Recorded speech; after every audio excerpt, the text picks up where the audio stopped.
peu de temps, désolé. Même du diesel quand ça refroidit.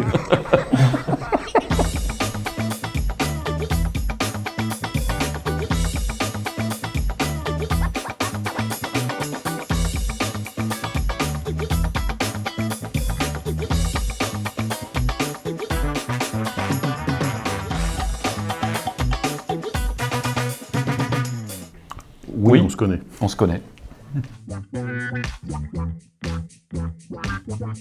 La manière dont on s'est rencontrés la première fois, je ne sais pas si tu t'en souviens, c'était une rencontre virtuelle sur LinkedIn. Exact. Notre première rencontre, elle était donc virtuelle, elle était sur LinkedIn. C'est un moment où JCB a sorti une nouvelle machine et cette nouvelle machine a reçu le prix de machine de l'année. Et c'est là où on a eu nos premiers échanges finalement. Exact. C'est tout à fait vrai. Le machinisme agricole. La machine agricole d'une manière générale, mais également tout ce qui a un moteur et qui est dans la nature.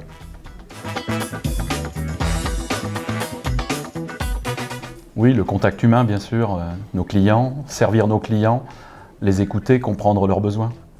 Eh ben, je ne vais pas dire mieux, donc je pense que c'est la bonne réponse.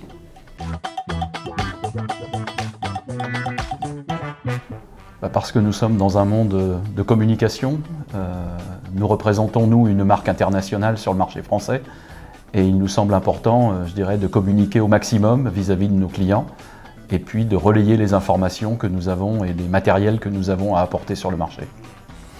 Pour ma part, ce que je dis toujours, c'est que les constructeurs, Philippe il représente la marque JCB, les constructeurs ont des histoires à raconter et nous, nos lecteurs, cherchent des histoires à entendre. Et en fait, on est le relais de l'information entre quelqu'un qui a une histoire à raconter et des lecteurs qui attendent une histoire. La sincérité d'abord. L'indépendance et la qualité du rédactionnel font également partie, je pense, d'un article. Mais un article, ça peut être un article écrit, ça peut aussi être un article vidéo.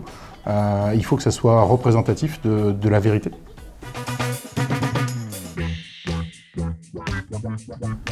Une pub, elle est efficace, je pense, c'est quand, mais dis-moi si je me trompe, c'est quand elle touche le bon lecteur au bon moment dans une phase d'achat. Alors déjà ça, et puis qu'elle soit réellement à l'image du constructeur. L'intérêt d'avoir une rédaction spécialisée en machinisme, comme le pôle machinisme, c'est d'approfondir les dossiers. Et aussi d'essayer de satisfaire, comme le disait Philippe juste à l'instant, vraiment les besoins finalement des lecteurs. Les matériels sont de plus en plus technologiques, les offres de machines sont pléthoriques et il est important justement que les rédactions machinisme puissent transmettre et surtout comprendre les besoins pour les utilisateurs, en l'occurrence sur le terrain français. Le jaune, bien sûr. Avec le noir, c'est complémentaire alors. C'est très complémentaire avec le noir.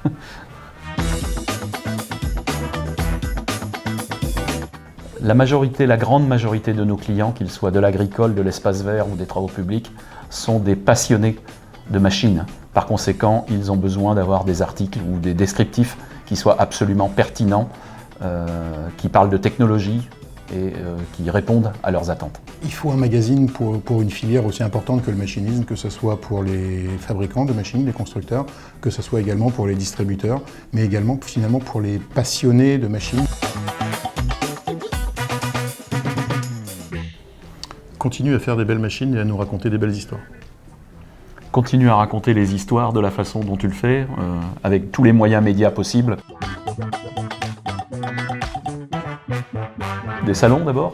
Je pense qu'on continuera d'exposer des matériels sur des salons, et en particulier des salons qui se font au champ. Ça nous paraît très important. Ça c'est une première partie. La deuxième partie aussi, je pense, c'est d'essayer de continuer à développer ce qu'on a pu commencer à faire, c'est-à-dire à parler de la machine et de la manière dont elle est construite. Moi, c'est un sujet qui est vraiment intéressant et je pense qu'il faut qu'on continue à travailler de ce côté-là aussi.